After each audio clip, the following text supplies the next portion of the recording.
मित्रों नमस्कार। रोज़ की तरह देश प्रदेश की कुछ बड़ी खबरों के साथ हम आपके समक्ष मौजूद हैं। मित्रों, आज हम जिन मुद्दों को लेकर आपके पास आए हैं, ये आज भी पिछले 7 दिनों से लगातार राष्ट्रीय अंतर्राष्ट्रीय मुद्दा बना हुआ है। जी, हम बात कर रहे हैं चीन की। दरअसल में चीन और भारत के बीच जो एक कटुता पैदा हुई है वो एलएसी को लेकर है। क्योंकि भारत की कुछ ज़मीन को चीन अपना बता रहा है, जबकि वाकई में वह ज़मीन भारत की है। हालांकि इन सबके बीच 20 जवानों की शहादत भी हमें देनी पड़ी है, जिसे हिंदुस्तान कभी भूल नहीं पाएगा। और उन शहादतों को लेकर देश की राजनीति में सियासत भी चरम पर है। राहुल गांधी ने आज प्रधानमंत्री नरेंद्र मोदी को अब तक का देश का सबसे कमज़ोर प्रधानमंत्री कहा और यह कहा कि 20 सैनिकों की शहादत के बाद भी प्रधानमंत्री चुप्पी साधे हुए हैं। हालांकि इन सब के बीच देश के रक्षा मंत्री राजनाथ सिंह रूस, चीन और भारत के बीच होने वाली बैठक में पार्टिसिपेट करने के लिए निकल पड़े हैं, लेकिन वहां वो चीन के नेताओं से, अधिकारियों से मुलाकात नहीं करेंगे। मित्रों, इसके अलावे जो बड़ी खबर है वह यह है कि अब चीन के बाद नेपाल भी भारत को आंख दिखाने लगा है। कल नेपाल की संसद ने नागरिकता को लेकर एक बिल पेश किया और यह कहा कि भारत की अगर कोई भी लड़की नेपाल में ब्याही जाती है तो उसे 7 साल तक वहाँ की नागरिकता नहीं दी जाएगी। यह एक बड़ा कानून है जो नेपाल की संसद ने पास किया है। इसके अलावे आज मोतिहारी में जो गंडक नदी पर बराज बना हुआ है, जो डैम बना हुआ है, वहाँ पर बाहरी इलाकों में नेपाल सरकार ने जो भारत सरकार काम करवा रही थी उसको रोक दिया है। कुछ ऐसी ही खबरें सुपौल के बीरपुर बराज से भी मिल रही है। क्योंकि जो मोतिहारी में बराज है गंडक नदी के ऊपर और जो बीरपुर में बराज है कोसी नदी के ऊपर, दरअसल में ये इन दोनों जगहों पर जो बारिश का जो पानी है वो नेपाल के रास्ते बिहार की सीमा में प्रवेश करती है।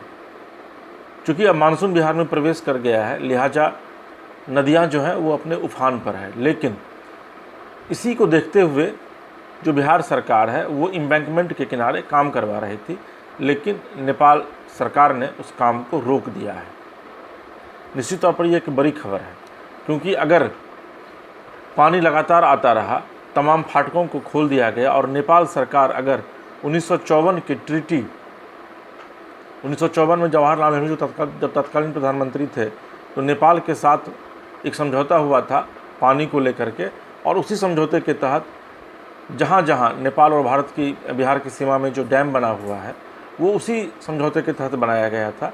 और ज़रूरत के मुताबिक भारत जो है वो बराज पर बने हुए फाटकों को खोलता है और फिर पानी जो है वो बिहार की सीमा में प्रवेश करता है। तो अगर ये स्थिति रही और नेपाल सरकार जिस तरीके से लगातार इंटरफेयर कर रही है, उसके बाद बिहार की स्थिति जो है वो भयावह हो सकती है, क्योंकि बिहार में बाढ़ की स्थिति गहरा सकती है, जो काफ़ी चिंताजनक है। तो अब नेपाल जो है वो आंखें तरेर रहा है, और दरअसल में नेपाल नहीं तरेर रहा है, ये चीन करवा रहा है नेपाल से। आपको याद होगा कि कुछ दिन पहले मोतिहारी के पास ही रक्सौल की सीमा के पास कुछ जो ज़मीन भारत की है उसको नेपाल ने अपना ज़मीन बताया है। इसके पहले रक्सौल सीमा पर जो नेपाल के सैनिक हैं वो भारत के कुछ लोग शादी करके वहाँ से लौट रहे थे, उनसे कहा सुनी हुई और उसके बाद उनको बुरी तरीके से पीटा गया, जिसमें कि एक व्यक्ति की मौत भी हो गई और 2 लोगों को नेपाल की जो आर्मी है उसने बंधक बना लिया था। हालांकि बाद में उसे छोड़ दिया गया। तो कहीं ना कहीं से भारत और चीन के बीच जो रिश्ते असामान्य हो रहे हैं, उसके बीच नेपाल भी जो है वो भारत पर अब दबाव बना रहा है, जबकि नेपाल की आबादी बिहार से भी कम है। और अगर आज की तारीख में भारत पेट्रोल डीजल की सप्लाई यहाँ से बंद कर दे तो नेपाल की स्थिति बहुत ख़राब हो जाएगी। लेकिन उसके बावजूद चीन के दबाव में आकर नेपाल सरकार ये कदम उठा रही है। तो तीसरी जो बड़ी खबर है वो बिहार से जुड़ी हुई है। दरअसल में बिहार के शिक्षा मंत्री ने यह कहा है कि बिहार के निजी विद्यालयों पर सरकार का कोई शिकंजा नहीं है। अपने आप में बड़ा एब्सर्ड, बहुत बेतुका बयान है ये, और एक शिक्षा मंत्री के मुंह से यह बयान कभी भी शोभा नहीं देता। चूँकि किसी भी स्टेट के अंदर अगर कोई भी सिस्टम चलता है तो राज्य सरकार का प्रत्यक्ष या अप्रत्यक्ष तरीके से उस पर नियंत्रण होता है। स्कूल, जो निजी स्कूल है, आप वो कह सकते हैं कि वो एक तरीके से ऑटोनोमस बॉडी है, स्वायत्त संस्था है, लेकिन सरकार उसमें हस्तक्षेप कर सकती है। और अरविंद केजरीवाल जो दिल्ली के मुख्यमंत्री हैं, उन्होंने विधिवत दिल्ली में इस चीज़ को करके भी दिखाया है। दरअसल में जो बिहार में निजी विद्यालय हैं, उनके जो संचालक हैं, उनकी मनमानी लगातार चल रही है।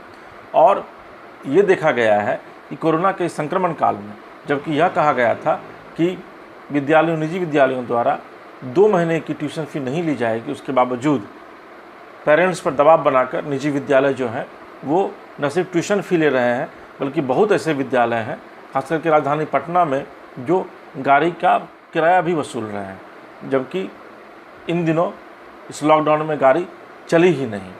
तो मित्रों, ये बहुत दुर्भाग्यपूर्ण है। हालांकि सबके बीच शिक्षा मंत्री ने यह भी कहा है कि जुलाई के आखिरी सप्ताह में स्कूलों को खोला जा सकता है। ये कम से कम छात्रों के लिए एक अच्छी खबर है, क्योंकि पिछले 6 महीने से छात्र जो हैं वो स्कूल की ओर अपना रुख नहीं कर पाए हैं। पढ़ाई जो है वो विद्यालय से बाधित है, और उसके बावजूद जो गार्जियन है उनको अपना फीस भरना पड़ रहा है। इसके अलावा बिहार पटना में जो है वो जल जमाव की स्थिति को लेकर के सुरेश शर्मा, जो भाजपा कोटे से नगर विकास मंत्री हैं, उनकी तरफ से यह बयान आया है कि अगर इस बार पटना में जल जमाव होता है तो जो भी कंसर्न अधिकारी होंगे उनको राज्य सरकार किसी भी कीमत पर बख्शने के मूड में नहीं है। तो यह भी अपने आप में एक बड़ी खबर है। मित्रों, ये कुछ खबरें थी देश प्रदेश की, जिसे लेकर हम आपके समक्ष मौजूद हुए। और आपको हमारा ये प्रोग्राम कैसा लगता है, निश्चित तौर पर आप लिखिए, और हमारे YouTube news channel news lollipop को सब्सक्राइब कीजिए। आप ज़्यादा से ज़्यादा उसे देखिए ताकि हमारा व्यू बढ़े। और इसके अलावा जो हमारा वेब पेज है newslollipop.com, उसको भी सर्च कीजिए। तो मित्रों, आज बस इतना ही। हमें दीजिए इजाज़त। नमस्कार।